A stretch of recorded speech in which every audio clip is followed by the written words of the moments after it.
Alright guys, I'm back, and so yeah, that was Pupa episode 1. It was actually weird, but it wasn't scary. It was creepy and weird, but not scary.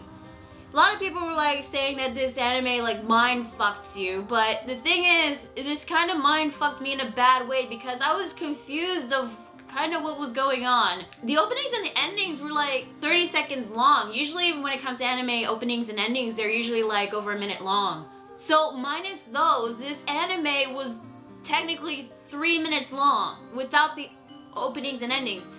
I mean, I've heard so much about this anime. I've heard so much about the manga and the delay, and finally when it comes out, it's like 4 minutes of one episode, and this episode was supposed to cover chapter 1, and from what I've heard, this kind of skipped some parts from the first chapter. And it's just a shame because, I mean, it started off pretty well with the opening, and then when you get to the actual episode itself, it started off pretty okay. I noticed that the backgrounds in the anime were like in a completely different art style compared to like the animation towards the characters. I mean, it started off with Utsusu in his school. His sister Yume visits him saying that they should like go home together. I noticed that with Utsusu, he's got like a scar on his eye. He's covered with what looks like bruises on his arm.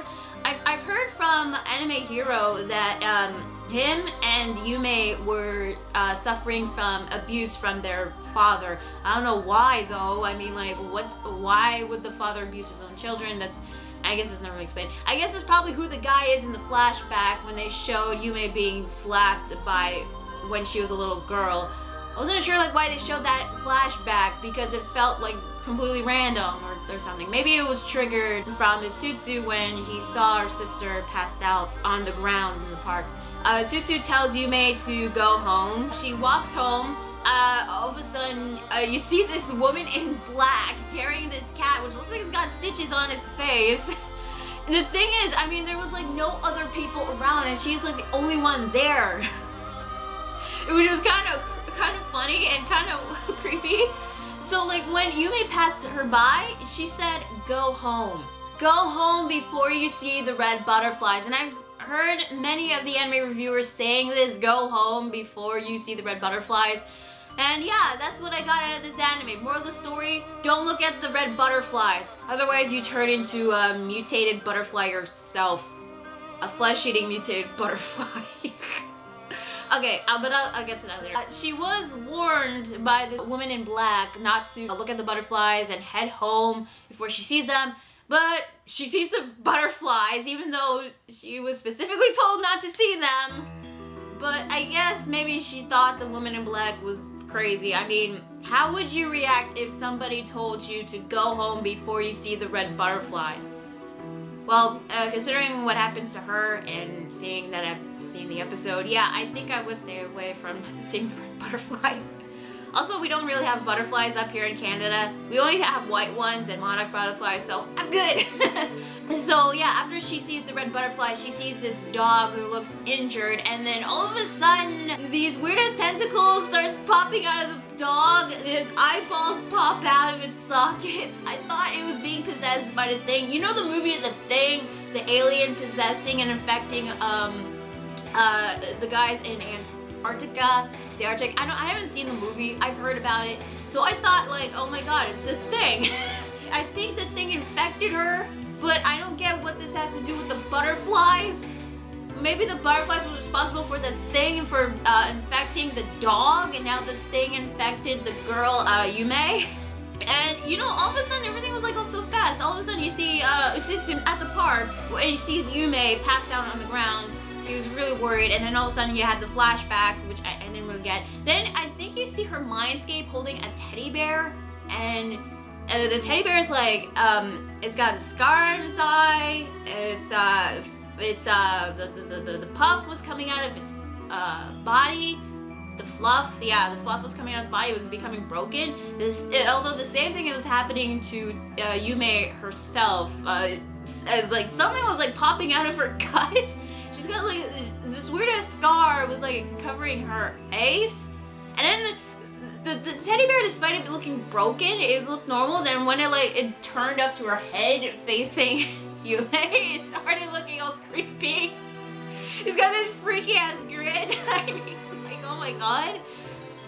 And it started to talk, which is kind of weird. And then all of a sudden, okay, here, I think this is another problem with this anime, how it was heavily censored because of how gory it was, because the majority of the screen was taken up by this black censor bar. But you can actually tell what was going on. I mean, blood started to like gush out from Yume's body. It was so weird.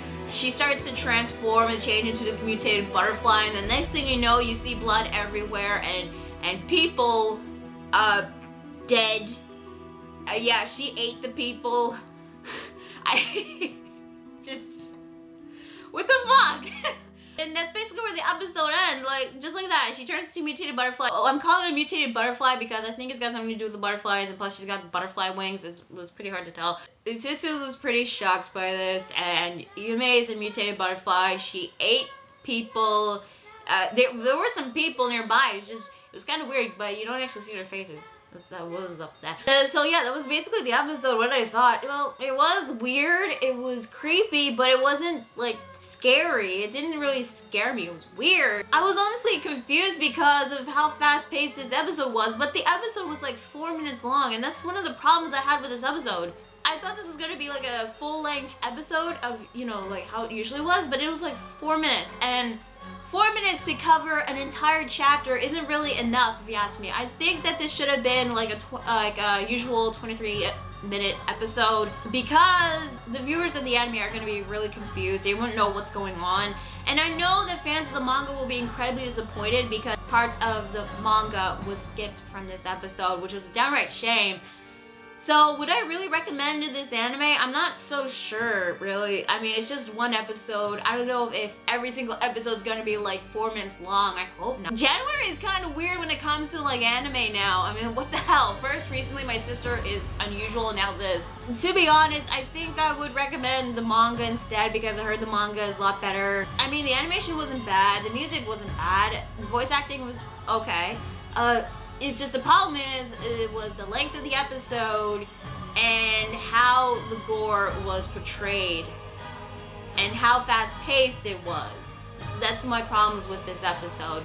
If you want to watch it yourself, go right ahead. It's like 4 minutes long, so if you got 4 minutes to spare, go right ahead. But honestly, from what I've heard about the manga and how good it was, I'd say go read the manga.